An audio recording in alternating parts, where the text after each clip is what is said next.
Top news, Rick Pitino on Jimmy Fallon. Highlights from St. John's coach on Tonight Show. Over the course of his distinguished college basketball coaching career, Rick Pitino has won national championships with 2 different programs and led a third to a Final Four. He has written several books and been a fixture of the motivational speaking circuit. He has even played himself in movies like He Got Game and Blue Chips. On Thursday night, though, he appeared on a different kind of stage. Less than a week after his St. John's team won its first outright Big East championship in 40 years, Pitino was a guest on NBC's The Tonight Show with host Jimmy Fallon to discuss his team's season, share some interesting stories from his life and career, and sing a sea shanty. Yes, you read that right.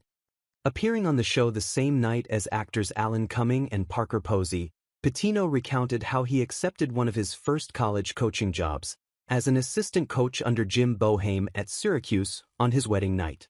With no job at the time, Pitino told his wife he'd step away for an hour to interview for the position. 3 hours later, he returned. "I said, I've got great news, I got a job," Pitino said. Now, I didn't tell her I was interviewing for the Syracuse University job. I said, 2 problems. 1 at Syracuse, New York. She says, upstate New York? Syracuse? With 120 inches of snow.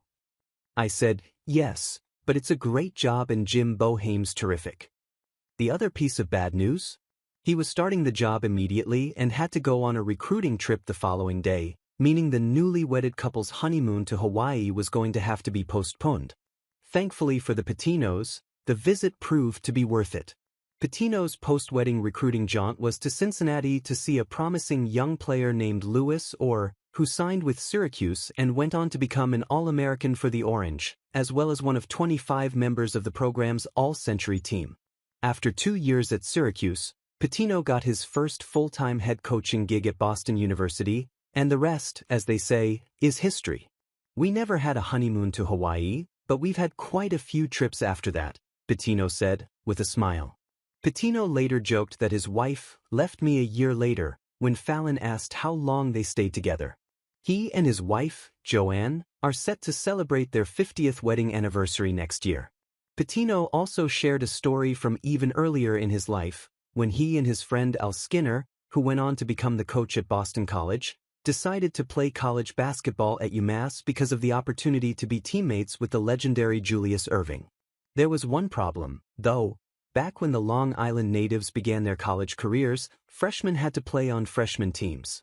By the time they joined the school's varsity squad as sophomores in 1971, Erving had left college early to sign a contract with the Virginia Squires of the American Basketball Association.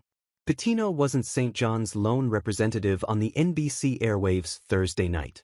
In the days leading up to the show's taping, it was announced that Pitino's entire Red Storm team would be with him, raising the natural question of how a coach and his 13-player squad would all fit on the Tonight Show stage. As it turned out, it was for a pre-recorded sketch, with Fallon, Pitino and his St. John's players singing a sea shanty that was a play on the Red Storm's nickname. In its second season under Pitino, St. John's is number 6 in the latest USA Today Sports Coaches poll, its highest ranking since the 1990-91 season. With a 26-4 record and a conference title already locked up, the Red Storm will wrap up its regular season Saturday with a game at number 20 Marquette.